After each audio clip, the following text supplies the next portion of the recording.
Who is iPhone? Is this Suresh Prabhu?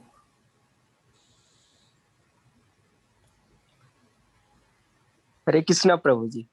Hare Prabhu, you sound very good. Yes, Prabhu. Now I'm feeling good.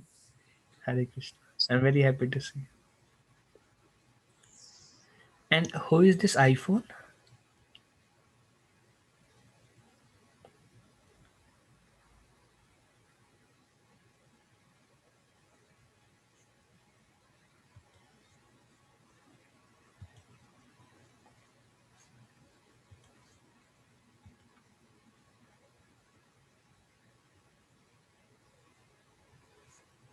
Oh, yes. Okay.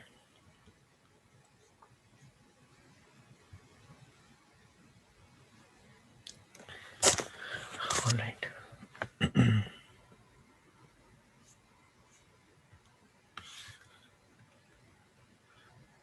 Okay.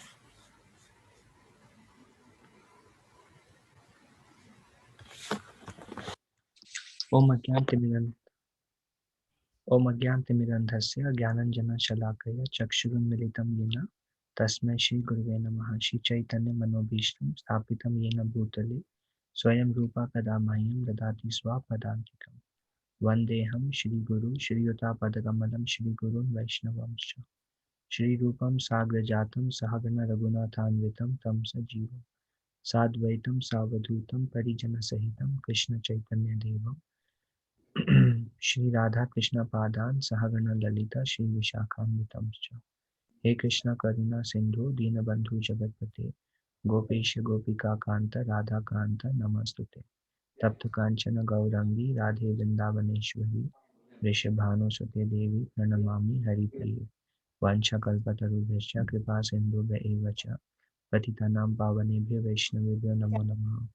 Jai Shri Krishna Chaitanya Prabhu Nityananda Shri Advaita Gadadhara Shivasadi Gaura Bhakta Vrinda. Hare Krishna Krishna Krishna Hare Hare Hare Ram Ram Ram Hare Hare. Kam karoti vachalam pangum langaite girim yatkripata maham bandi. Shri Guru Dinatarinam Paramananda Madhavam Shri Chaitanya Ishwaram. Namam Vishnu Padaya Krishna Prishtaya Bhutale Srimati Bhakti Vedanta Swamiti Namini. Namaste Saraswati Deve Gauravani Pracharine Nirvishesha Shunyavadi Paschatya Deshatarine.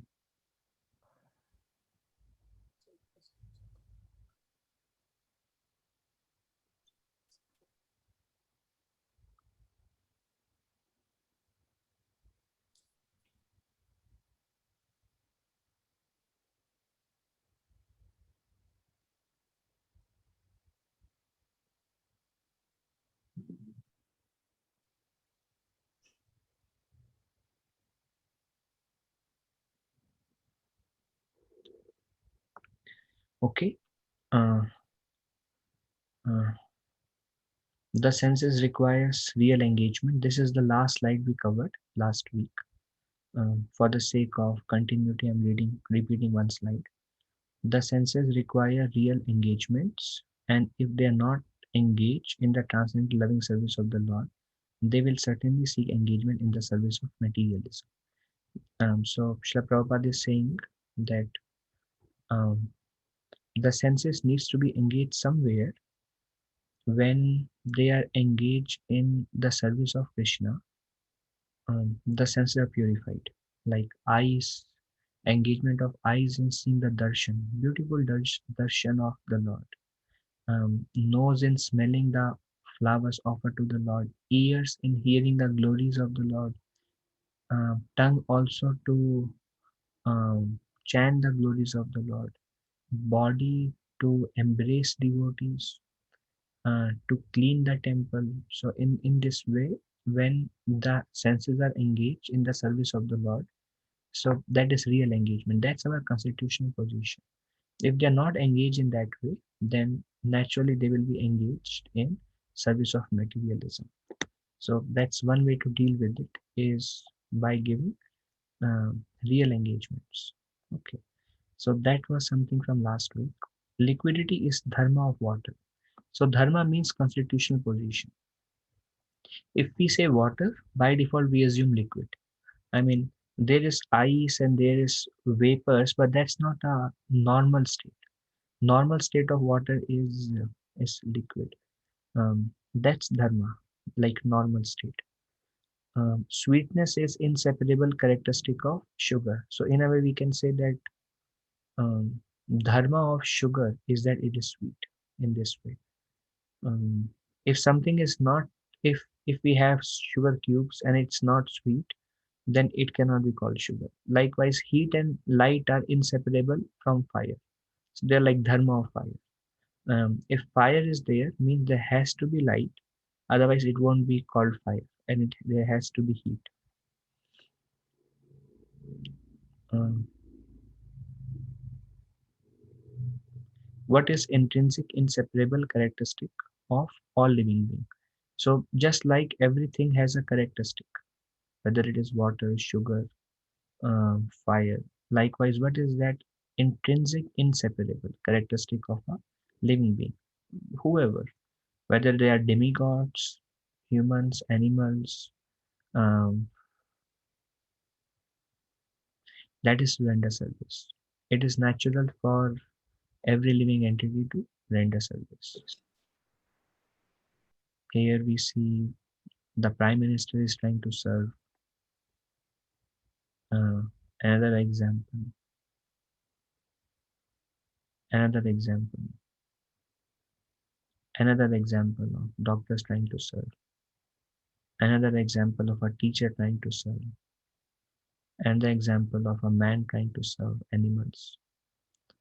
Uh, no living being is exempt from rendering service. Actually, our satisfaction comes from rendering service. When we get a chance to serve someone, we feel a inner feeling of satisfaction because it is intrinsic quality of a living being is to render service. And in spiritual world, everyone is engaged in serving the Supreme Lord. And in this particular example, we see that Balram is sleeping on the lap of a cowherd boy, and Krishna is massaging his feet. So Krishna is deriving great pleasure in serving Balram. Balram is actually Krishna's expansion. The mode of Balram is he's trying. The mode of Balram is service to Krishna, and Balram serves Krishna in many ways. The whole spiritual world is expansion of Balaram. Krishna's flute, Krishna's clothes, Krishna's ornaments. They are all manifestation of Balaram Shakti. They are all representative of Balaram. But yet we see here that Krishna is personally trying to serve Balaram, and we saw how Krishna is trying to serve Arjuna by becoming his chariot driver. So this is intrinsic nature is service, even in spiritual world. When a living entity comes in contact with the material creation, his service attitude is transformed into the propensity for sense enjoyment. Um, so lust in this word, like the desire to enjoy in this word, is actually the transformation of living entities' desire to render service. Um, when either we are serving the Lord or we are serving our senses. Like Srila Prabhupada used to say, either we are serving Krishna or we are serving Maya. So, in that sense, we have to render service. Either we will render service to our senses or we render service to the Lord. When we forget our rendering of service to the Lord, naturally we'll go the other way. But if we start serving the Lord, using all the senses, then that propensity will go down, basically, and thus comes under the sway of lust. When the living entity desires to enjoy material happiness, um, he comes under the sway of lusty desires. Lusty desires is not specifically directed towards opposite sex, but any form of material enjoyment, um, any form of attachment. In other words, the sense of love of God becomes transformed into lust, and milk in contact with as milk in contact with sour tamarind is transformed into yogurt. Just like milk comes in contact with tamarind or culture becomes yogurt, likewise, love of God um, uh, becomes transformed into lusty desires. Now, um, this is uh, this is a perversion where love is converted into lusty desires. To go back, if we want to become free from lusty desires, then we have to make a transition from lusty desires to love. So basically, when we engage our now, love is expressed through seva, through service, by the process of hearing and chanting. Mm, um, um, the process of hearing and chanting itself is a service to the Lord. Actually, the purpose is to please the Lord. That's the purpose. Purpose is to glorify the Lord. Like when we do kirtan, we are standing in front of Radha Gopi Janamallabha.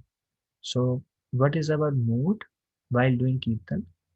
Is my Lord, we are trying to glorify you. We are trying to glorify you. That's all. There is no other mood. We're just trying to please. We're just trying to serve the Lord. Um, and by that service to the Lord, love for the Lord will awaken. Um, to the extent we are attracted to Krishna, that's a sign of love. It will come naturally by Shravanam and Kirtan.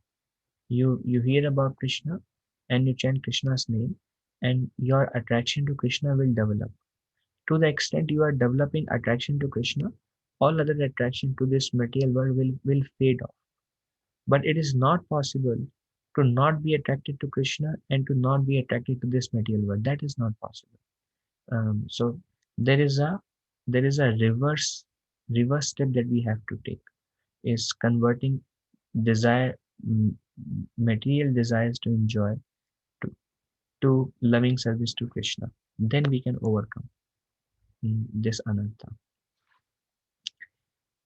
This is something from Srila Prabhupada Bhagavad Gita purport. They also have partial independence, and by the misuse of their independence, when the service attitude is transformed into the propensity for sense enjoyment, they come under the sway of lust. So we discussed this picture already. So we have free will. We can either try to serve the mind and senses in an inferior way, or we can try to serve Krishna. Now, usually what happens, practically speaking, when we take up Krishna consciousness, these desires are there. It's not that because I've joined or I'm attending Bhagavad Gita classes and I'm chanting the holy names of Krishna, now I'm free. It's not there. The desire to impress upon others, the desire to attract others or try to become more attractive, these are all perverted reflection. Those desires will be there. Um, but what we have to do is don't act on them. Um, find fault in ourselves. Um, be careful and engage more and more in Shravanam and Kirtan, hearing and chanting. Um, do this by the medium of Sri Chaitanya Mahaprabhu. Keep Chaitanya Mahaprabhu in the center. Um, mm, and chant the holy name and hear about Krishna. And keep doing this. And we will notice in my, I mean, what I have experienced myself, desires will be there. Keep hearing chanting, keep hearing chanting, keep hearing chanting. Few years will pass. Maybe 5, 10, maybe more years will pass. Keep hearing chanting, keep serving Krishna, keep yourself busy as if like because empty mind will will try to degrade us. Keep serving, keep serving, keep serving, keep serving, keep doing some or the other. Now keep serving does not mean that we have to live in temple. Keep serving is a state of consciousness. When you are serious about your Krishna consciousness, then you try to see everything, how can I serve Krishna in this situation in a mature way, and try to see, arrange everything as Krishna's arrangement. Try to become more and more Krishna conscious. It begins with try to be Krishna conscious for a small part of your day, and then expand it. Um, at one point of time, although the attachments will be there in a conditioned state, the object of attachment will keep on changing. This is how lusty desires works. We may be attached to somebody and then we will not be attracted to that person. Somebody else will be attracted to. Then not that person, then somebody else. So we will see that the object of our attachment may keep on changing. The infatuations may keep on changing, but attraction to this material world will linger on. Will linger on. This is conditioned life. This will continue as long as we have not developed attraction for Krishna. In the beginning, usually Krishna is more of a, there is reciprocation in the holy name. So we kind of are very fond of holy name. We want to serve because Krishna reciprocates through the holy name, but we may not still have developed a real attraction towards Krishna. What is the sign that we have developed real attraction towards Krishna? We will be very much attracted to hearing about Krishna. That's the sign of attraction. Like you hear about Krishna's pastimes, and you feel like you will stop everything else in this world and you just want to hear more about Krishna's pastime. When you are really attracted to a person, na, you would love to hear about that person. Same thing, like if you love your son or daughter and if somebody glorifies your son or daughter because you have some kind of affection for your son or daughter, anybody glorifies your son or daughter in front of you, you hear as if it 10 years, and you derive great pleasure by hearing about the glories of your son or daughter. Likewise, that's because you have developed affection. When we have not developed affection for Krishna, and then we hear about Krishna, then we feel like, hearing about Krishna. Or we enjoy hearing about Krishna only from some people, and others we don't like hearing about Krishna. Or Krishna is not the principle. I mean, um, we really have not developed uh, an attraction towards Krishna. The sign of attraction towards Krishna, we love to chant his names. We wait. I asked one devotee, what do you like the most in Krishna consciousness? And he said, well, I wait when the morning will come and I will sit peacefully and vibrate the holy names of Krishna from my tongue and engage my ears in hearing and derive the nectar within my heart. I wait every day. When the morning will come and I have nothing to do other than sit in one corner and just just chant the holy names of Krishna. So there is an attraction. Krishna is reciprocating with that person. So I said, Prabhu, great. Please pray for me also. So, but that's wonderful. Means he has attracted Krishna's mercy. And likewise, hearing about Krishna. Everything about Krishna becomes attractive.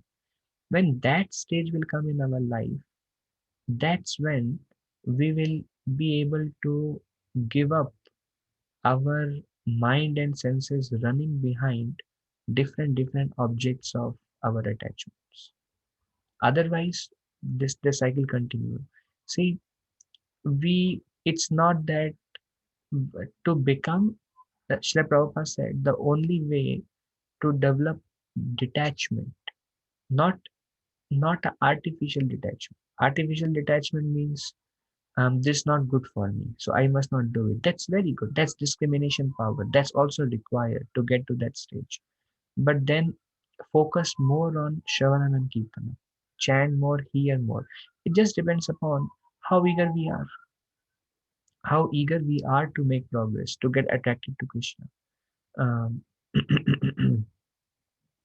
so um, um, we have minute independence, and we have to, and if we transfer, we have a choice.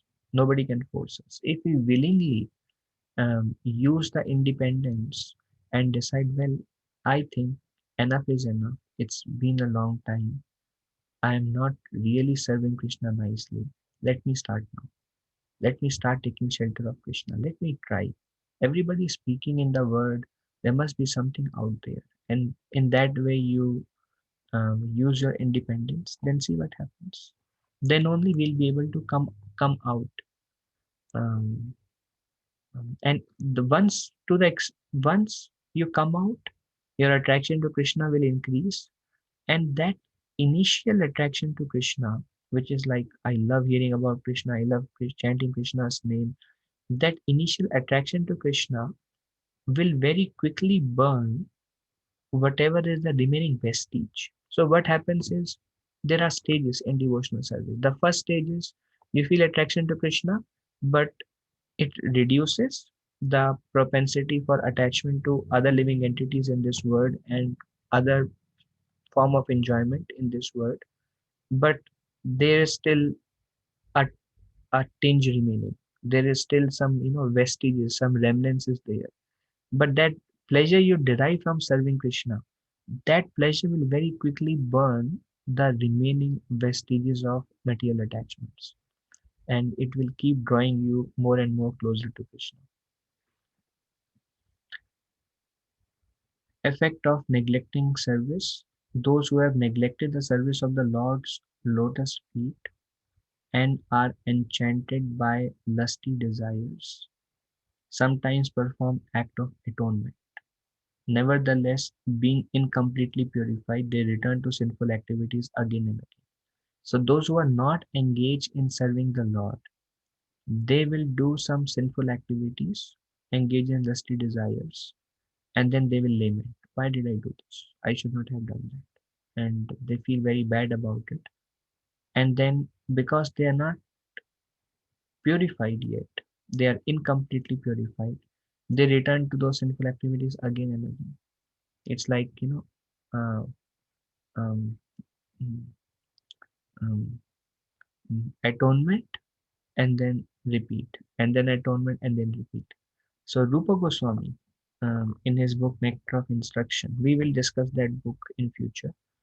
One of the most important books. Um, mm, he gives an example of elephant bathing, where the elephant goes to the lake and he bathes himself, and he becomes like jet black, like clean, shiny, and looks very beautiful. And then he comes out and he feels like, you know it's too clean, so he takes the mud from his trunk and he splashes the mud all over the body, and then it becomes like mud mixed with water, becomes like swam, like a teacher on him, and then he feels good about, and it dries and has thick layers of mud on his body.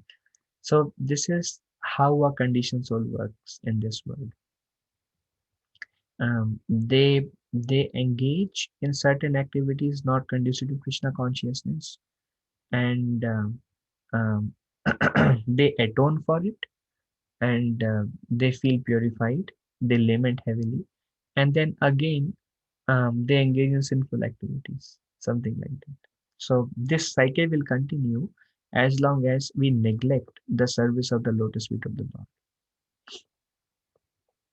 Therefore, O Arjuna, best of the Bharatas, in the very beginning, curb this great symbol of sin, lust, by regulating the senses, and slay this destroyer of knowledge and self-realization. So Krishna is giving a solution, and he said, curb this great symbol of sin by regulating the senses. So this is the first principle. Regulate the senses. The senses have demands. Check if these demands are conducive for my Krishna consciousness. If they are not conducive, then regulate them. So this is like, external regulation, beginning with. And then um, um, read scriptures, slay this destroyer of knowledge and self-realization. Um, so beginning is regulate the senses, and read scriptures and keep progressing to the path of self-realization. Keep trying to develop relationship with Krishna while externally control the senses. Okay. नाष्टाप्रायेषु भद्रेषु नित्यं भगवत सेवया भगवती उत्तमा श्लोके bhaktir naistiki. This verse is one of the most important verses in Shrimad Bhagavatam. And here is the meaning: by regular attendance in classes on Bhagavatam. Regular attendance.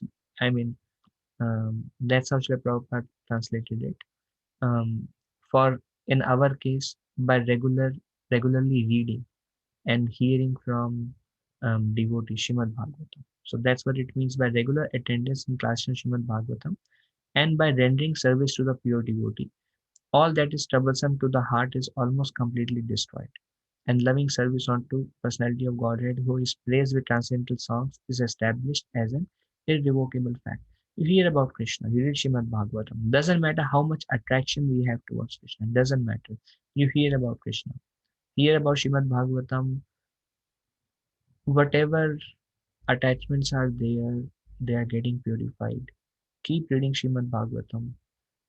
At some point of time, when you look back, you will see that the heart is sufficiently more purified, and Krishna has become an attractive personality. And keep hearing about Krishna more, and keep chanting Krishna's name more. You don't have to do anything.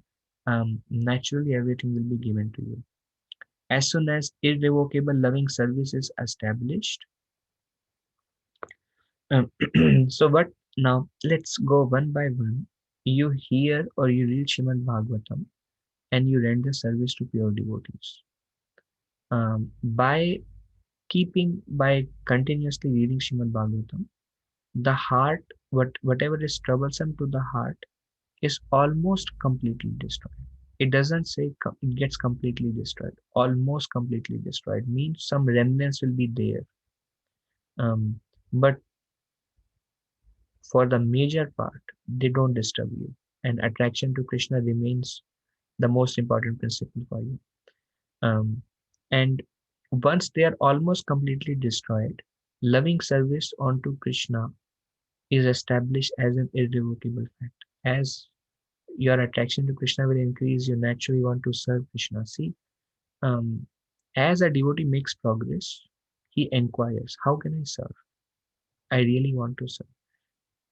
One time, a devotee said, "How much advancement we have made can be seen by how much attitude we have for service." Um, um, Usually, in the beginning, that attitude is not so much visible. It's more like, I'm reading, I'm hearing, I'm chanting, and I'm good with it. And this is going on nicely. But at some point of time, one feels some vacancy. One devotee told me that this is how progress happens. Um, um, um, um, he told me that in the beginning, don't ask anyone to do service. Let them hear, let them chant, let them attend discussions, let them continue making progress. but then they themselves will start feeling a vacancy that now I want to go deeper. Now something is missing. So when that stage comes, means they need some more engagement. And as they start serving Krishna more, then they again start feeling more and more fulfilled.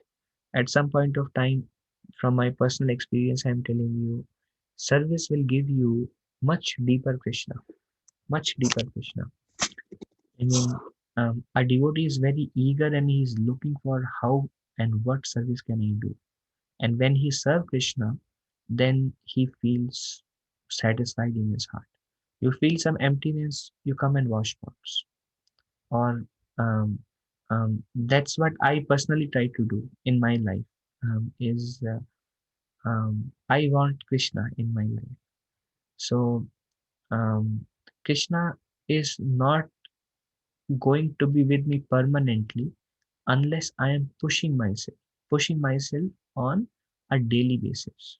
I'm not going to get Krishna on a daily basis. Krishna will reciprocate with me according to my endeavor on a regular basis. It's not like I have done sufficient service last month, so today I can be absorbed in Krishna. It doesn't work like that. On every day basis, or at least weekly, on a regular basis, we need to serve Krishna. So sometimes, like, I dress the deities, and then I cook for the deities, and then I do some other service, and then I feel okay, today I get to do some service to Krishna. Reciprocation is there. You feel in your heart a sense of fulfillment. Service is very important, especially when we are not so old. When we are 50s and 60s, we naturally have not much capacity to serve. I went to Radhakund in Vrindavan, on the bank of Govardhan. And one devotee there told me, if you want to make progress, as long as the body is active, do render service. Render service. That's our key. That's how we'll be able to overcome this lower engagement, is by giving ourselves a higher engagement. See, it's blissful. You feel so good about it because it's nature of the soul to render service. And when you render service, just for example, you come to the temple and you see a lot of pots, and then you spend an hour or 1.5 hour, and then you see nothing is there. You feel a sense of achievement. You feel a sense of, you know, I did something for Krishna today, and Krishna is pleased. Krishna is very happy. So as um, as we hear, troublesome in the heart is almost completely destroyed, and simultaneously keep rendering services, and service to Supreme Personality of Godhead is established as an irrevocable fact. To the extent you make progress, to that extent your eagerness to serve will increase. In the beginning, it will be like, okay, I will serve once in a week. But then you are like, no, I want to do some more seva now. I want to do some more seva now. Why? You're getting something out of it. That's why you want to do more and more. You know, you have experience. You can visibly perceive Krishna is pleased with me if I render service. Um, so as soon as irrevocable loving service established in the heart, the effect of nature's mode of passion and ignorance, such as lust, desire, hankering, disappear from the heart. If you develop an hankering for service, then hankering for material enjoyment will go away. But if you're not rendering service, then there will be hankering for material enjoyment. Um, um, so the principle of desire is there. We have the free will. Now, what is our desire? So you desire deeper and deeper Krishna. You desire more service. You desire to serve Vaishnavas. Then lust, anger, envy, greed, desire for those things will go down. But if these are not the desires, then those desires will come up, and then we'll be tormented by those desires. Likewise, there is hankering. What are we hankering for? Hankering means I really want it. If you really want something, you will get it. Many times devotee asks, Babuji, what seva can I do? And I always have one answer: desire, because Krishna is the one who gives us service. Um, um, our role is desire. What service can I do? Begins with a desire. If you have a desire, Krishna will inspire one or the other devotee to give you some seva. And when the seva comes, you see that this is Krishna's mercy that I got the seva. Imagine if I did not have seva at this point of time, I'll be doing something non-Krishna conscious.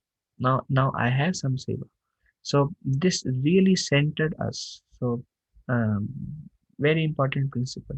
But if you have not developed such desire, do some more hearing and chanting, associate some more with devotees, purify your heart little more. As your heart becomes more and more purified, this desire will naturally awaken. I don't know a single devotee who is becoming serious and he does not have a desire to render seva. It's natural. This is Shrimad Bhagavatam, cannot go wrong. So it will naturally come. I want to serve more. I know devotees, festivals, they take off, even if they don't have opportunity, environment does not allow them, they take off, they come and they help in cutting vegetables, they help in decoration, they help somewhere or the other. That desire is a sign of progress, desire for seva. So, and by that loving service, mode of passion and ignorance will go down. See, we are very weak. I mean, this is a fact. We are very weak and we are very fragile in a way. Very easily, we may be able to give up mode of like give in to mode of passion ignorance. Anger will come and we will become angry. Lusty desires will come and we will act on them. So we are very weak people. This is sign of Kali Yuga. But if you are hankering for seva, then mode of passion and mode of ignorance will leave you. And then you will gain the strength to tolerate them. See, this is the crux, this is the key, this is the essence, this is everything. Is hankering for seva. Hankering for seva. If we are not getting seva, that's a good sign that we are not hankering for it. Don't think that I really want to serve, but I cannot. That's an excuse. That's an excuse. Somewhere in the heart, there is a lack of desire from our side also. If you really have a hankering, you will do it. See, whatever is important to us, we do it. We do it. It's natural. Whatever is important. In spite of all difficulties, if we have to go to office, even in the middle of a night, we'll go there. Or if we have a flight to catch, we'll do it. Or if we have to buy something, we'll do it. But when it's come to service, then we give like, oh, maybe not, maybe not. That's because not the highest priority, not the highest priority. It's okay. But the reason I am saying is I don't expect any one of you, um, whoever is serving, not serving, to do or not to do or anything like that.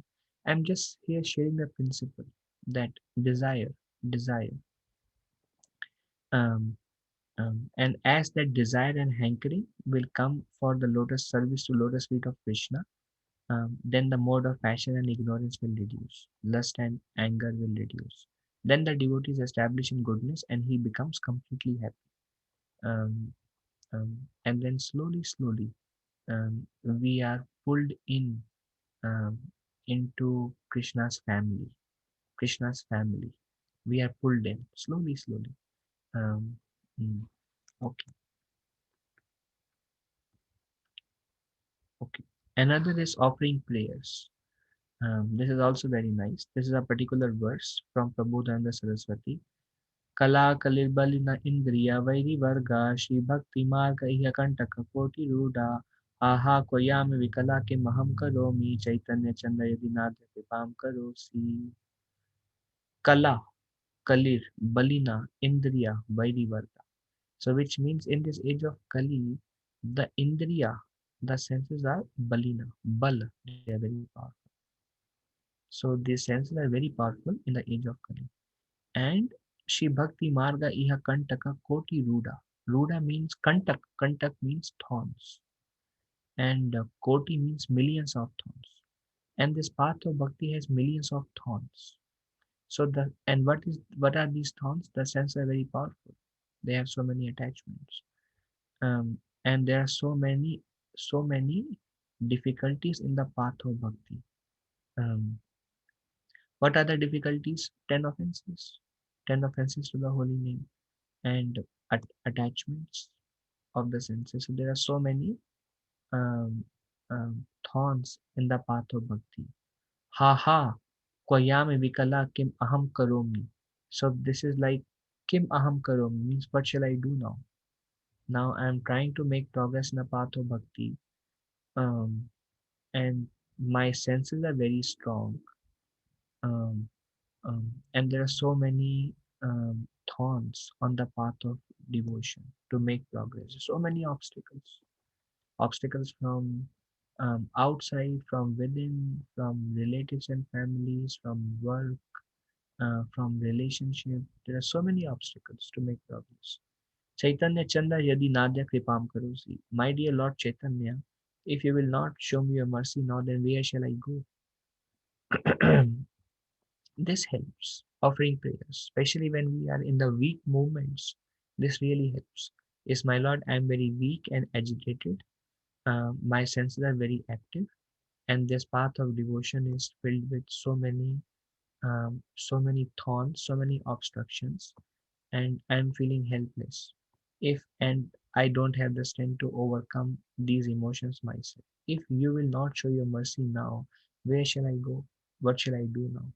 So this is Vandana. Vandana means offering prayers. When you feel helpless, then you offer prayer. My personal experience is um, um, I had a desire to serve full time, just a desire to serve full time.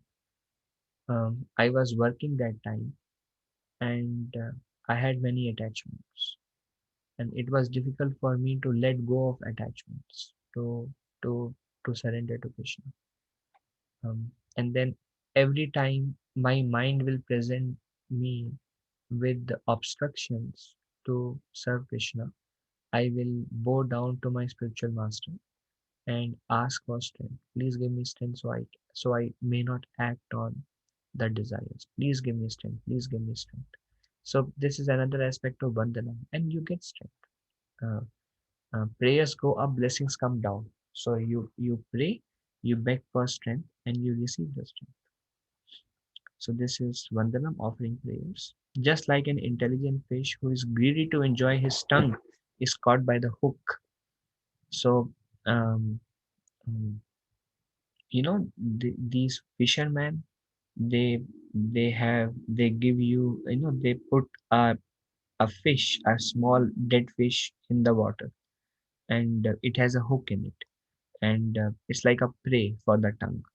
Um, and a bigger fish, when she sees that, oh, there is something to eat, and by that the bigger fish is caught by the fisherman. So this is an example of the tongue. The tongue, if not properly engaged, can cause us dangers. Um, Likewise, a living entity, because of lust, gets bound by material modes and become entangled. Likewise, there is, just like the fish has a prey, likewise we feel that we have a platform, to give in to these desires. And when we give in to those desires, we become further entangled. We become further bound by material modes. Okay.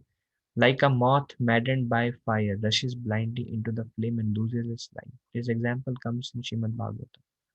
The moth sees the fire and the moth is very attracted. So the moth runs towards the fire, and the fire burns the wings of the moth, and the moth struggles and tries to run away, because it's too hot, but the moth wings are already burned, so moth enters into the fire and ends his life. Likewise, a lusty man certainly loses his discrimination and acts sinfully, preparing a ghastly future for himself. Um, hmm.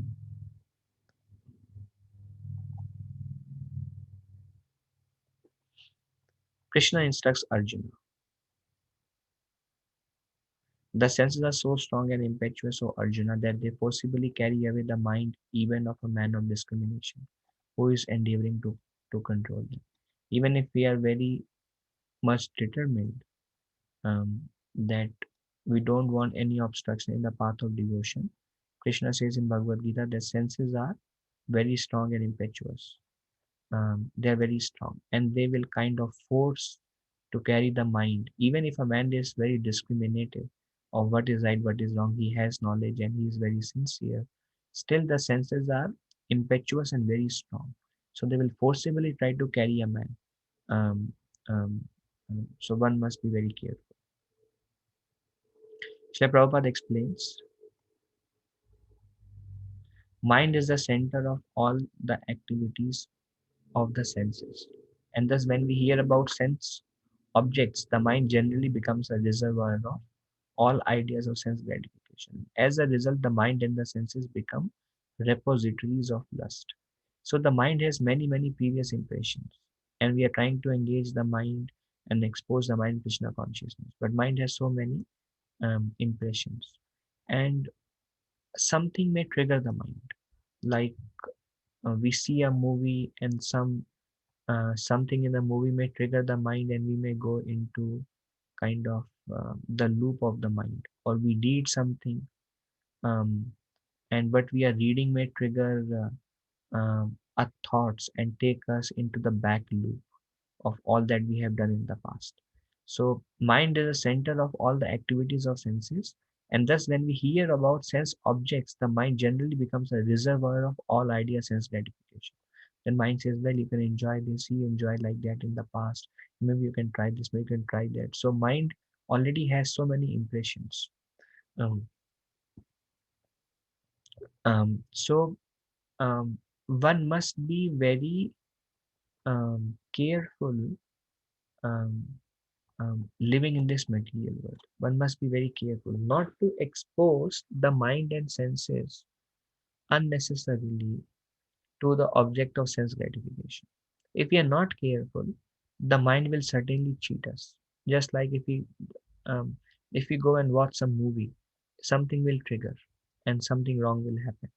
Or because mind already has so many attachments and so many impressions, and when we expose the mind to so many unhealthy environment, and Kali Yuga is like, unhealthy environment is there on the internet, on so many places. I mean, everywhere is like advertisement of Maya, and mind has so many previous impressions, and it becomes very easy for a conditioned soul to just become entangled um, in those reservoir of ideas for sense gratification. um, mm. So one must live the life very carefully. um, um, okay, one must be cautious, one must be careful. Okay.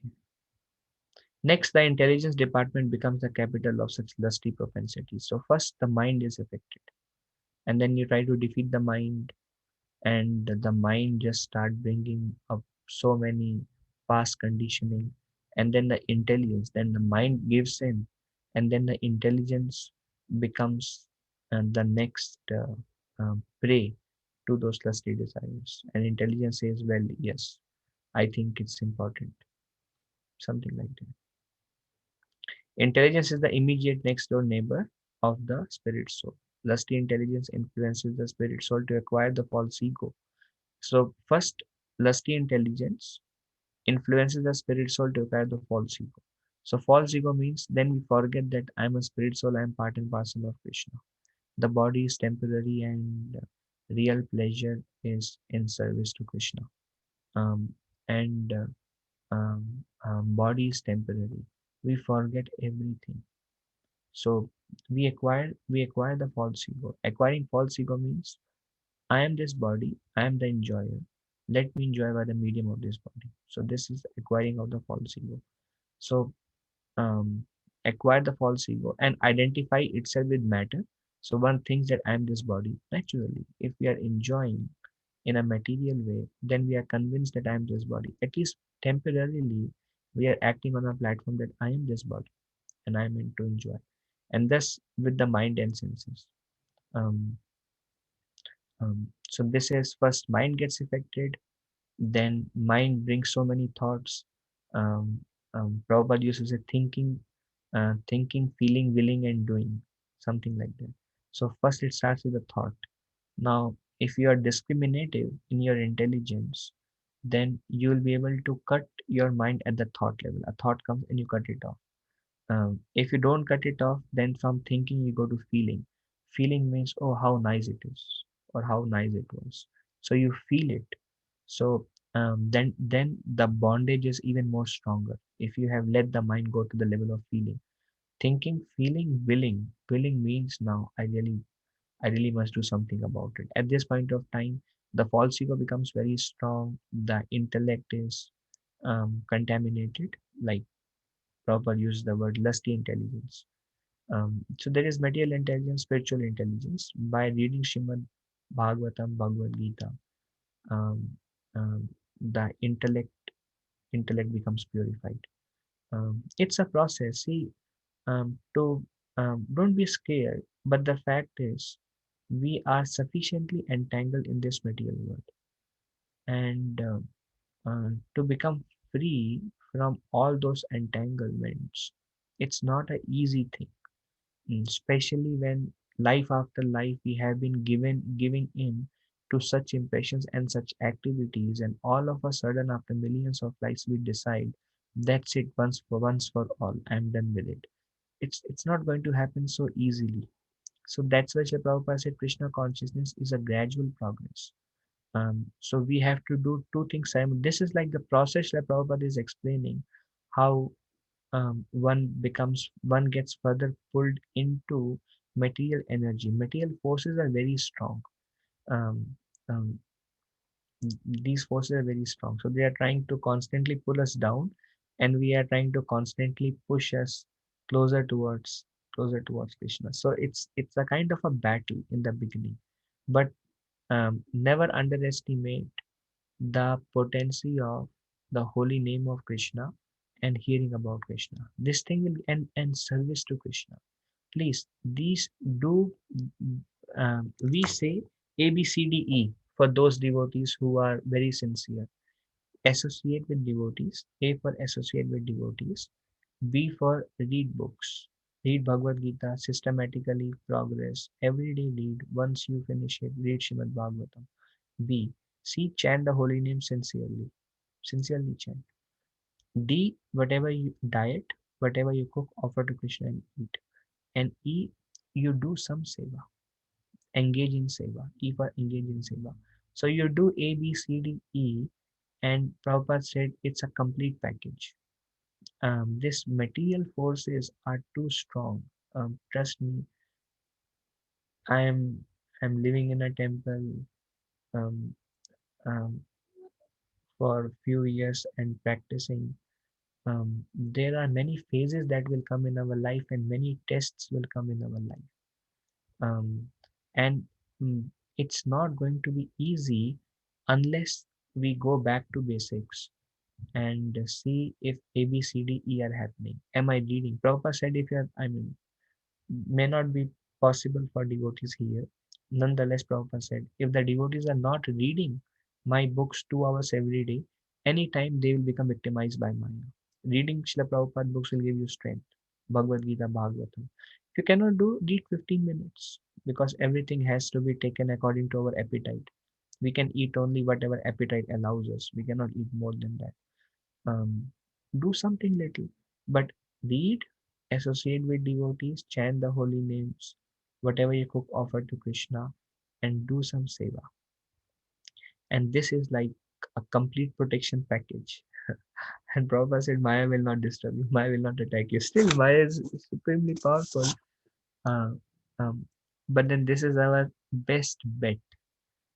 Unlike so many, even if you go to Christianity, they say that's okay. um, do all these sinful activities, drink wine, eat flesh. That's all right. Just surrender to Jesus Christ, and He will take away your sins. Prabhupada said this is nonsense. Prabhupada said, you eat meat and you drink wine and you do all these sinful activities, and then you say, Jesus, you take away our sin. This is not a spiritual process. Krishna never said like that. This is like something. Actually, Christ also never said like that. Christ was a very serious devotee of God. I mean, he gave up his life with the nails on his hand. So, how serious he was in his practice of Krishna consciousness. But then, um, Kali Yuga is progressing, um, and it is not easy. Kentucky Koti Ruda. There are so many pulling force, and the mind is a reservoir of ideas for sense gratification, and it get triggers by just a word. You hear a word, and mind will go in its own loops in the past. So, how difficult it is. So Prabhupada said, Krishna consciousness is like walking on a razor's edge. If you razor is very sharp, and if you walk on a razor, anytime mishappening may happen. So Prabhupada said, be very careful, because Maya is walking on a razor's edge. What will protect us is a positive hankering and a positive desires. I want to improve my chanting. I want to work on my reading. I want to do some seva in the temple. I want to take shelter of association of devotees. So this like positive hankering, positive desire, unless we are really pushing ourselves towards Krishna, rest assured, we are simply serving Maya. Rest assured. There is no in between. We may think I'm becoming Krishna conscious, but we must know I have a long way to go. Now, okay, based on your appetite, you take up Krishna consciousness. Um, um, think about it.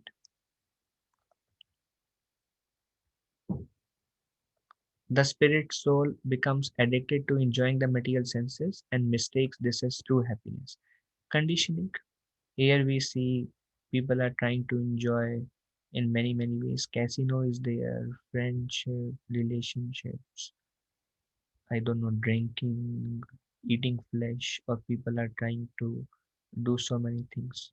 So, um, um, conditioned life, like, but because people have lost their relationship with Krishna, not lost, forgotten. People have forgotten their relationship with Krishna, um, and they have a desire to enjoy, and there is false ego that I am this body. So many material activities are going on, and it feels right because false ego is there. My spiritual master says false ego is there to tell you you are right. That's all. That's why false ego exists, to tell you that you are right, to tell you that it's okay. So false ego is there. So the false ego is um, um, um, people are just engaging in these activities unless they come to knowledge. They read Bhagavad Gita and Bhagavatam. They take shelter of Krishna, and then they realize, well, it's not easy. It's not easy to progress. There are so many obstacles. And this is the very beautiful example Srila Prabhupada gave is like a camel who thinks that the thorns are juicy and tasty. So the camel eats thorns, and when he eats thorns, um, the camel bleeds because it's thorn. So camel bleeds. So the taste of the thorn twigs and the blood within his mouth mix together and brings a new taste, and he feels good about it. And then he enjoys eating thorns, and he doesn't realize, but he likes it. And next day his tongue becomes swollen and it pains him. So material life is like that. um, in a way, I mean, I'm sure we can relate to it. um, mm, we saw from Shrimad Bhagavatam the example of Pururava, example of um, um, um, Pingala, the prostitute Pingala, and we saw some examples last week.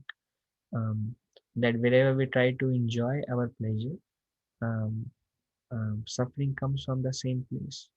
So it's like anything, anywhere you try to enjoy in this material world, it will lead to suffering. It will lead to suffering. Um, but the nature of material world is we don't remember the suffering, we only remember the happiness we derive. Only those impressions remain.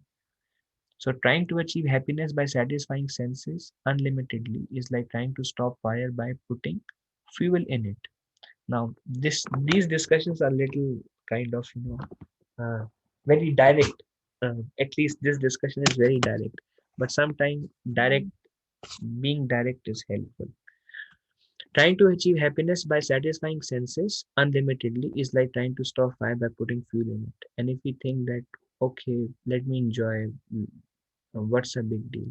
But then we are fueling our desires and they are going to burn even more tomorrow. Krishna instructs, therefore, O Arjuna, best of the Bharatas, in the very beginning curb this great symbol of sin lust by regulating the senses. Oh, this we discussed. This is repetition. Is con- um, regulate the senses and engage in the process of self-realization.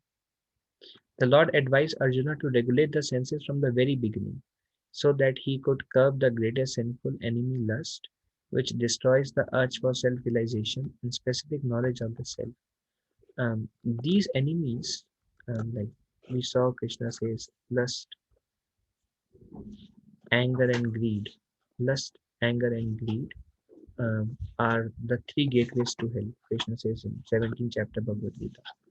Um, so, and the effect of giving in to these enemies is we will become weak in our Krishna consciousness.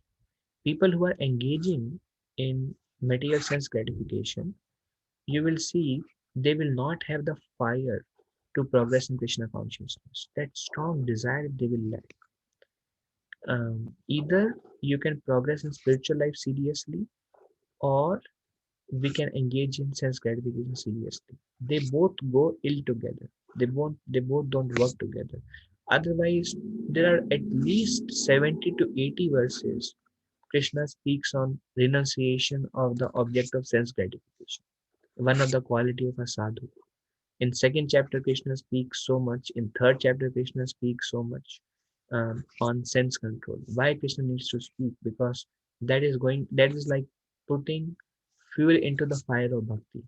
So we are doing very intense bhakti and trying to be very sincere, and suddenly we take a bucket of water and throw into the fire. What will happen? Bhakti will hardly be visible. And it's like then we will say that why I'm becoming so weak. That's because I'm giving into. Um, I'm not following what Krishna says. Krishna says regulate your senses, and what unregulated senses will do? They are the destroyer of self-realization, which destroys the urge for self-realization. In fact, Krishna says in Bhagavad Gita, those who are too attached to sense gratification, determination for devotional service does not take place in them. um, their intelligence is many branched, so they won't have determination to progress in Krishna consciousness or to render service. um, so this is two-way process: regulate and then push yourself towards Krishna.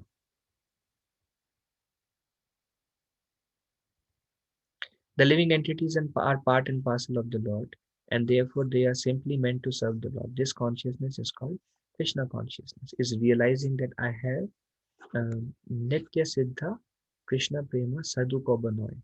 Shavanadi Suddha Chitti Karoyodo. So the love of Krishna is there within the heart of every living entity. We have forgotten it. Shavanadi, by hearing and chanting, Shavan and other process, Shuddha Chitte, our consciousness will be purified, Koroyodo, and we'll awaken our love of God. So remembering this helps. Lust is only the perverted reflection of love of God, which is natural in every living entity. Um, just like lust, love is converted into lust, the solution is to convert the lust back to love. So lust is only the perverted reflection of love of God. When we try to attain love of God, love for Krishna, through the process of hearing and chanting, and to the extent that love awakens, the material energy will loosen its grip on us. We saw there are three modes which are acting on us. This, what we are discussing, is mode of passion.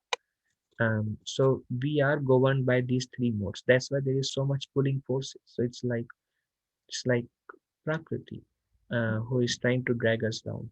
And what does Krishna says in 14th chapter Bhagavad Gita? How to go beyond three modes. And what does Krishna says? What are the symptoms of a person who has gone beyond three modes? And Krishna says he is not affected whether the sense object of sense gratification is present or absent. He is sama, tulya, he is unaffected. So that's a sign that there is virakti, there is detachment, and he is not affected because he's not identifying himself with the body. So he's not affected, and the desires are not there. Then Arjuna asked, well, how do one go attain that state? That state seems very difficult to be undisturbed, especially in the presence of the object of sense gratification. And Krishna says unalloyed devotional service.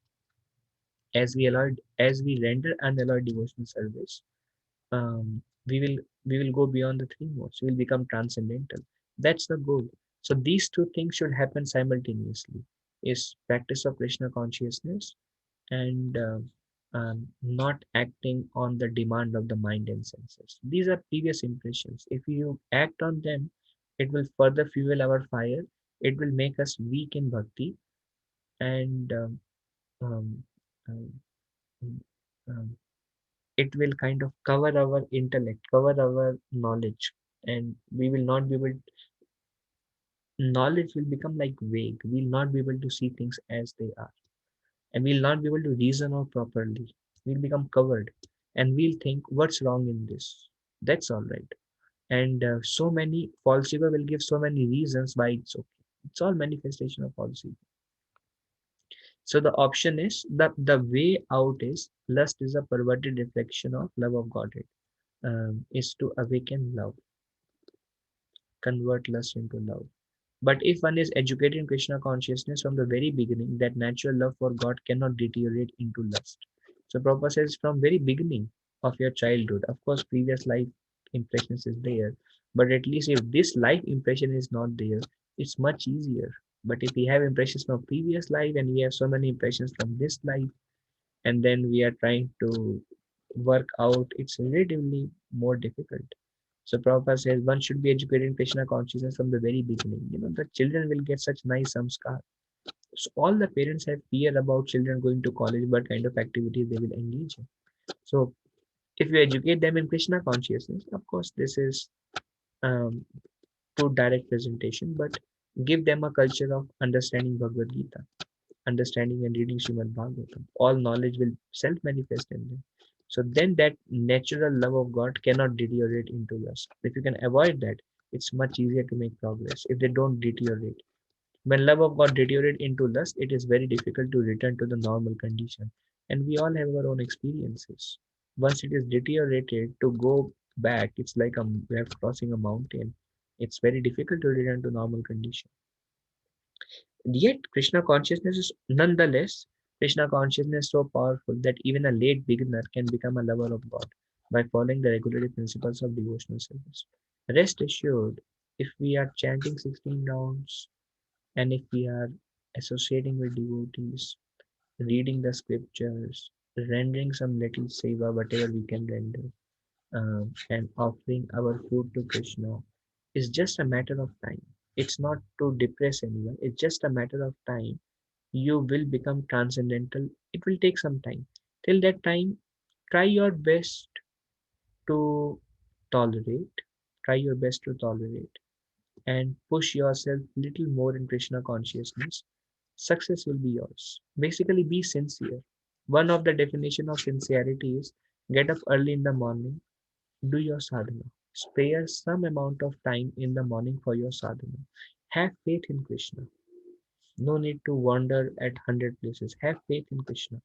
Take shelter of the holy name. If we try to take shelter of 100 different ways, then we get nowhere and we don't know what to do. And throughout the life also we haven't.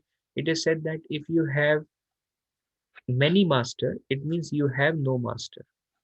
But if you have one master, means you have one master. But if you have many master, means you have no master. So rather have faith in what Krishna says, Sarva Dharma Parityajya Mam Ekam Sharanam Vraja. Abandon all varieties of religion. Eka Sharanam. Just surrender unto me. And then he says, Ma Suchaha. Do not fear, Arjuna. I will take away all your past sinful reactions. I will do everything for you. But just single pointed devotion is dedication to the teachings of Bhagavad Gita and Bhagavatam. It will take you which otherwise we will not be able to achieve. Single pointed dedication to chanting the holy names, to service to Krishna, association of devotees, develop pure faith. Impure faith means, well, I don't know if Krishna really works. Maybe let me try worshipping many other personalities also. That's impure faith. Means I really don't know if it works. Chanting the holy names, well, yeah, these people chant and it may work. But anyways, we have our own culture, so let's try doing that. Anyways, we have our own understanding, so let's try. So that's an impure faith. Impure faith means we really haven't developed faith even after such a long time. Means Krishna's mercy has not come to us yet. Means there is something that needs to be done. So um, um, pray more, chant more. Slowly, slowly, by Krishna's mercy, pure faith may arise. Once you have pure faith means Krishna is the only means, and the holy name is the only means. And now let me sincerely take to the process of Krishna consciousness. Even after developing pure faith, anarthas will be there, and now the battle starts. And now, okay, I don't want to do what is not conducive to Krishna consciousness. I want to push myself in Krishna consciousness. After doing that for some time, then suddenly you will see that symptoms of love of God will start manifesting in you, and you go back to Godhead. So beginning is Shravanam Kirtanam, hearing and chanting, sincerely reading Bhagavad Gita, sincerely reading. I know some devotees, they are very sincere reading Bhagavad Gita. So sincerely reading Bhagavad Gita will lead to pure faith. That's step one. That's step one. Um, um, Pure faith will lead to acceptance of the process. When we are not able to accept the process of hearing and chanting, that's a symptom of lack of pure faith. I haven't yet developed pure faith. So once I have developed pure faith, now I am very sincere in my hearing and chanting. And then the next step is, okay, what is unfavorable for bhakti, what is favorable for bhakti? And now let me know. This is like we are progressing. Now let me do some more seva now. And how can I please Vaishnavas now? Now what next? Now what next? And once you are pulled in into Krishna's family, um, all glories to you. So, so from any stage of life or from the time of understanding its urgency, one can begin regulating the senses in Krishna consciousness. From any stage of life, no matter what we have done in the past. I mean, for some of us, the past may be very nice, in a way very pure, but for some of us, the past may be very sinful. So from any stage of life, no matter how old, how young, or from the time of understanding its urgency, once you understand, well, Maya is constantly pulling me and I'm just surrendering to Maya. So this is the time of understanding its urgency, when we understand how strong it is. One can begin regulating the senses. So once you realize, well, regulation of senses is important, one can begin at any point of time, one can begin regulating the senses in Krishna consciousness, devotional service of the Lord, and turn the lust into love of God. At some point of time, we have to go this route. If not this life, some other lifetime. Otherwise, sad yonishu janmu, sad yoni janmushu, birth after birth, based on how we are trying to enjoy the mode of fashion ignorance. There are 8.4 million species. And Sadasad, some are evil species, some are good species. Sadasad, Janma Sadasad, Yoni Janmashu. And then the cycle of birth and death continues. At some point of time, we really want to not act on the influence of material energy by directing our senses, intelligence in serving Krishna, in performing devotional service, and gain strength by doing that. Um, Once that is there, once pure faith develops now, then the desire comes, I want to accept a spiritual master. Till there is pure faith, that desire will not come. The process of devotional service also will not be able to take up seriously. And regulating the senses out of question, because that's like too far out. But try to understand, try to, pure faith will not come unless we are sincerely reading. Till you read yourself, you will not be able to discriminate, you will not be able to understand. You will have a feeling and you feel like, well, I understood what Krishna consciousness is, but you will not be able to go beyond the borders. You will not be able to take serious steps in your Krishna consciousness. Oh, I don't know why this is like. All right. Senses, mind, and intelligence are purified when engaged in devotional service of the Lord. So, yes, Senses have impressions. Mind is like a reservoir of images and impressions. Intelligence, there is material intelligence. But when it is engaged in seva, it is purified. How do you engage your intelligence? Try to understand the scriptures. Or Srila Prabhupada said, try to think how to spread Krishna consciousness movement. How can I give Krishna consciousness to everyone? Now you are using your intelligence. So try your intelligence in a Krishna conscious activity. Likewise, your mind. How is mind purified? When you chant the holy name, you think of Krishna. When there is Krishna in the mind, when you are hearing the holy name or a form of Krishna appears in your mind, the mind is getting purified right there. And when senses have to be physically engaged. When senses are engaged, the senses are engaged physically, the mind in thinking of Krishna, and intelligence in understanding the philosophy of Krishna consciousness. So by giving exposure to mind, senses, intelligence, because these are the sitting place of lusty desires. Krishna says, where does the enemy resides? Resides in mind, intelligence, senses. So when you engage them in Krishna's service, they become purified. They are purified when engaged in devotional service of Lord Krishna.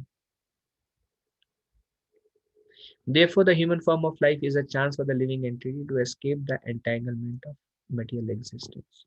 So we have got an opportunity. Material existence is not good. I mean, if we have not experienced over time, we will experience. Why do we want to wait for experience?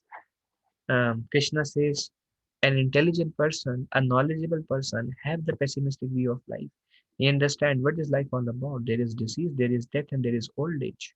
When I see people in old age, so much suffering. When I see people in disease, so much suffering. And what to speak about the fear of death, and even more than that is fear of a loved one leaving their body. So nature of material world is everything will break into pieces. Even if today we think that everything is good, just wait for few years and see what happens. Everything will start breaking.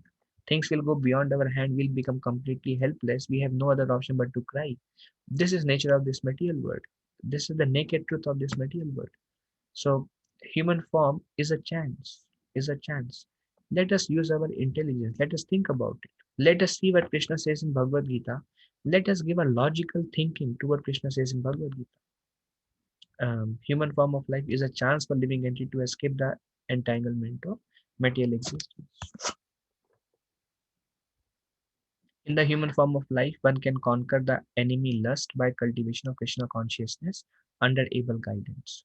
So, under able guidance, you practice Krishna consciousness, and then we will be able to make the perfect use of human form of life, which is freeing ourselves from so many impressions and attachments and samskaras and so many other things. We'll be able to free ourselves and conquer the enemy of lust, envy, ego. These are like insurmountable enemies. Nonetheless, Krishna consciousness is all powerful. Just like a fish cannot be happy outside water. You give fish lot of wealth and he has some cold drink and he has some magazines and he has some burger and I don't know, he has some other things also. You give fish everything, but the fish cannot be happy.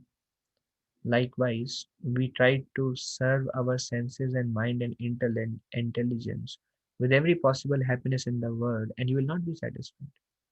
Even after thousands of years of enjoyment, we discussed about Devayani, Devayani and King Yayati. They enjoyed for thousands of years and they were not satisfied. Let's become intelligent by seeing their example. Pingla was frustrated. Yayati was frustrated. Pururava had to go through so much suffering because of Urvashi. And at some point of time, he was completely frustrated and he turned toward Krishna and became a pure devotee of Krishna. Let's sharpen our intelligence by the stories and by the words of Srimad Bhagavatam and have faith that these things, anything material, cannot give us happiness. It may give a sense of happiness, which is actually simply a happiness at the level of ego. It's not the happiness of the soul. The soul cannot enjoy matter. It's egoistic happiness. Um, and misery comes 100% attached to it. There is no pure happiness in this material world. It exists only in spiritual world. So we cannot be sad, just like the fish cannot be satisfied outside water. A devotee, when he take to Krishna consciousness, he becomes satisfied internally. But if he doesn't know and he tries to find that satisfaction through material objects, he will constantly feel an emptiness in his heart.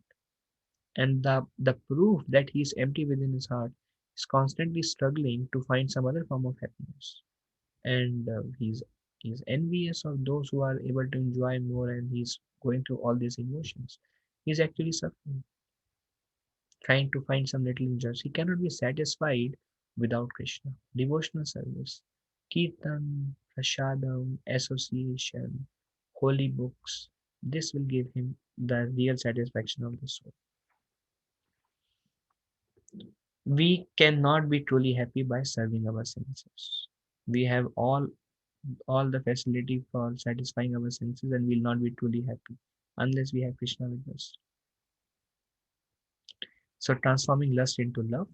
People who constantly direct their lust, anger, fear, protective affection, feeling of impersonal oneness or friendship toward Lord Hari are sure to become absorbed in thought of him. So if we have lust, direct it towards Krishna, just like the Gopis did. Um, um, if we have anger, use it in Krishna's service. It's usually difficult unless you are very pure. So in our state, maybe um, tolerate the anger. But you can fake anger, like to train the kids. You can become angry, but you're not really angry within. You can fake.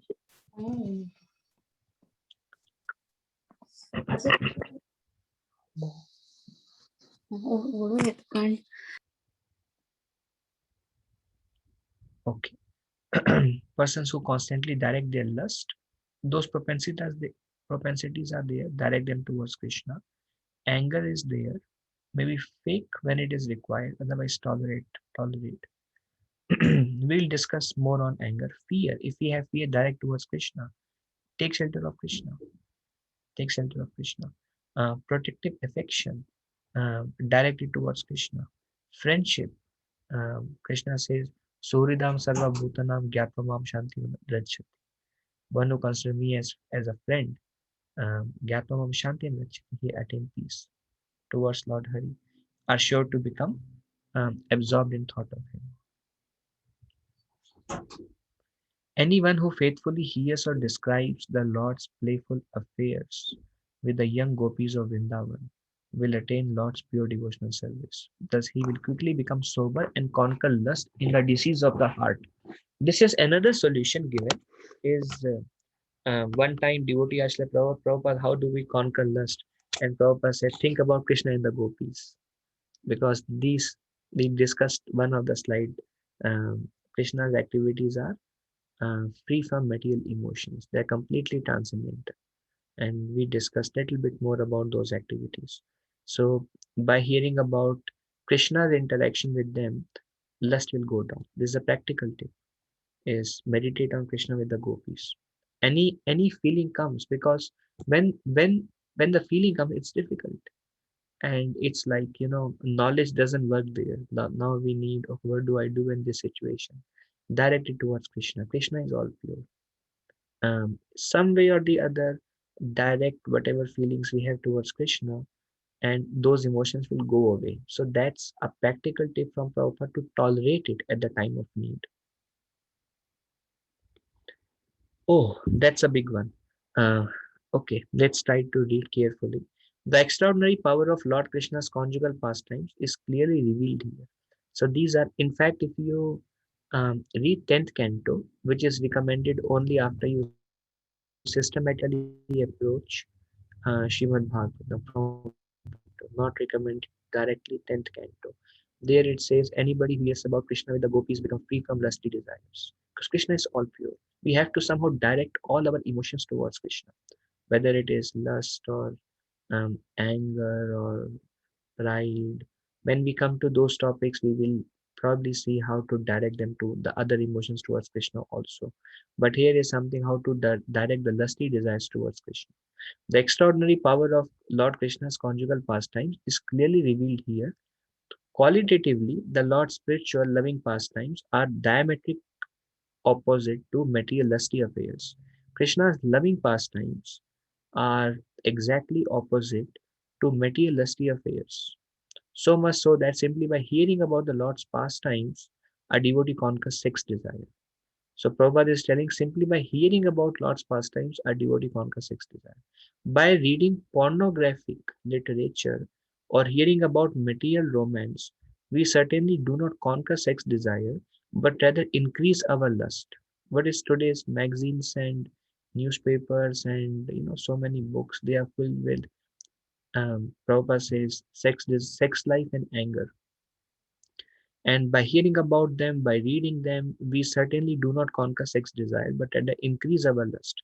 But if the same propensity, um, by hearing and reading about Krishna's conjugal affairs, has exactly the opposite effect, because they are of the opposite nature, being purely spiritual. Krishna is all pure. So instead of directing our material emotions in a material way, direct them towards Krishna, and these will be purified. Therefore, it is by the causeless mercy of Lord Krishna that he exhibits his Ras Leela within this world, by his causeless mercy.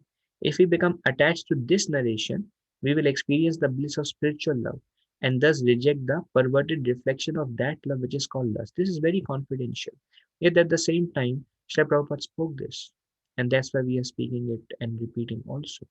So this is Krishna's causeless mercy that he exhibited his loving pastime with the gopis, and those people who have lusty desires, if they direct them towards Krishna and think about Krishna and the gopis, um, um, they will experience love within their heart. Isn't it so much mercy? Isn't it so much mercy? And whatever you do, you remain within Krishna's zone. Don't bring yourself in the center. Let Krishna be in the center. Let Krishna be the enjoyer. Krishna be the enjoyer. And it will increase your devotion. So this is a practical tip, something from Srila Prabhupada. If we become attached to this narration, we will experience the bliss of spiritual love and thus reject the perverted reflection of that love which is called lust.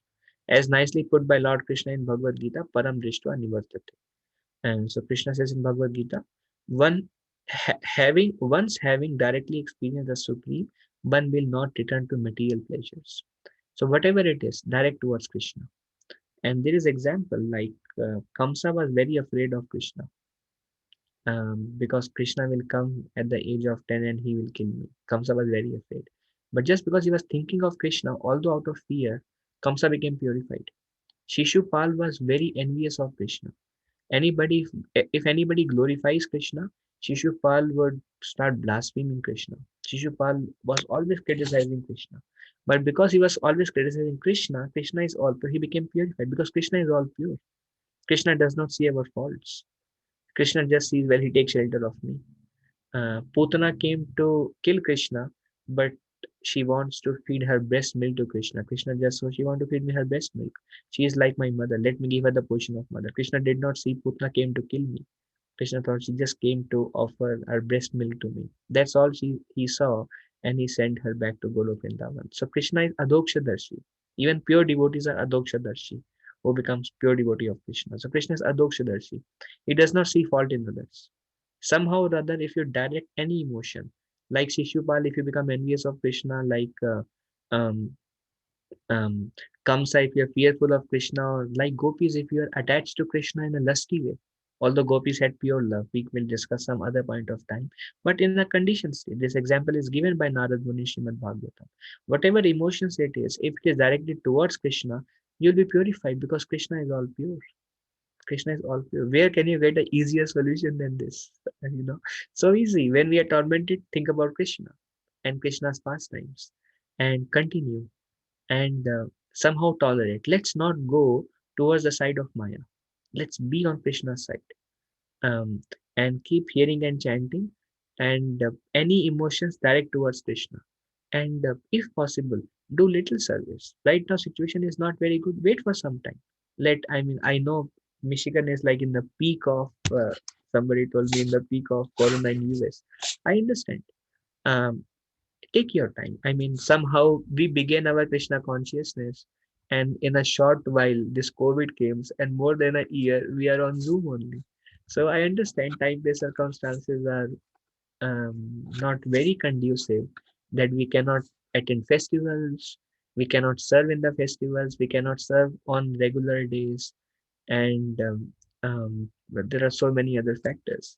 So there are many obstructions, but at least intensify your desire. Have a resolve.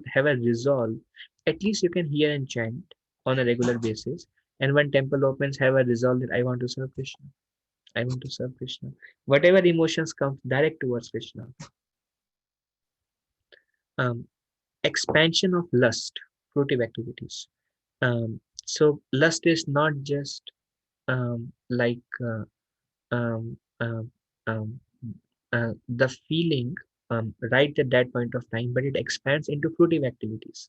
One who has taken exclusive shelter of the Supreme Lord Vasudev becomes free from fruitive activities which are based on material lust. So that fruitive activities means working for material gains or trying to have more and more gains.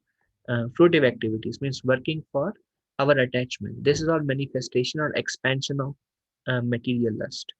In fact, one who has taken shelter of the lotus feet of Krishna is freed from even the desire to enjoy material sense gratification. Plans for enjoying sex life, social prestige, and money cannot develop within his mind. So, this is like one who has taken exclusive shelter. These are all different verses from Srimad Bhagavatam.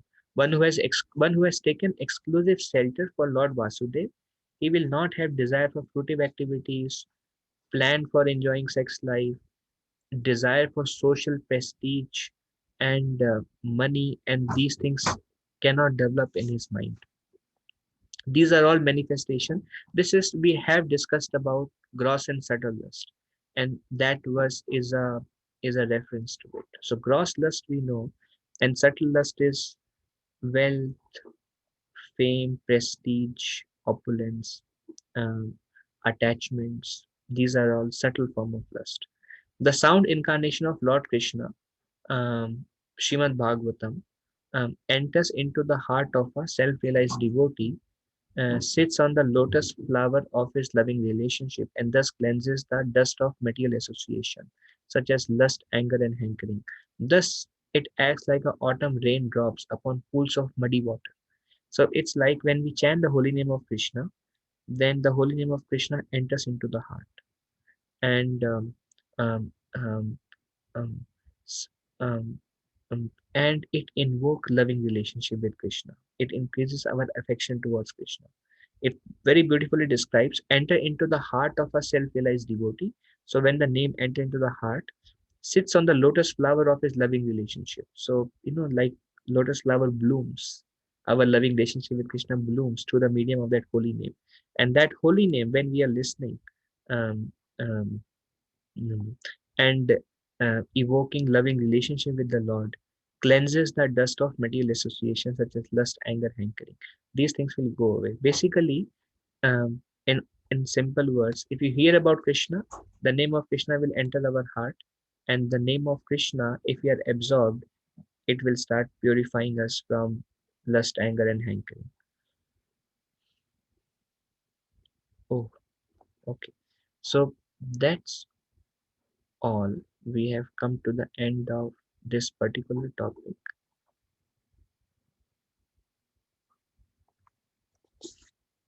Does anyone has any question, discussion?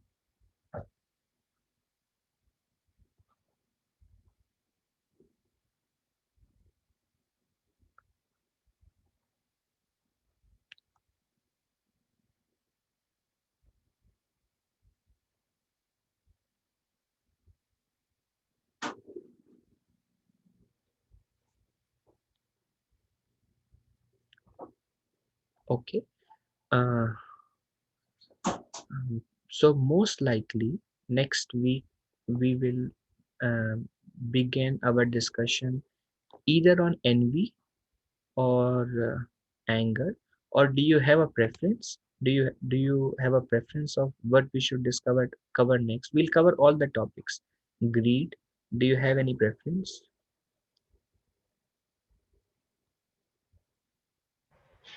No problem. Anything is fine. Anyways, we want to get rid of everything. So whatever comes next. Okay, let us see the next one. I also don't know. I will see. Otherwise, I hope everyone is doing well. Um, um, if I spoke anything wrong, please forgive me as a humble servant.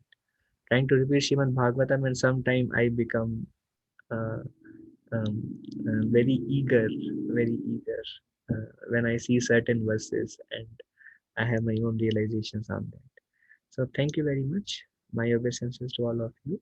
Vanchakalpatarubhesha kripa sindhube evacha patitanam pavanebhyo vaishnavebhyo namo namaः. Ananta Koti Vaishnavendra ki jai. Srila Prabhupada. Thank you very much. Dhanyavad. Hare Krishna. Hare Krishna. Hey, Krishna Prabhu. Thank you so much. Hare Krishna.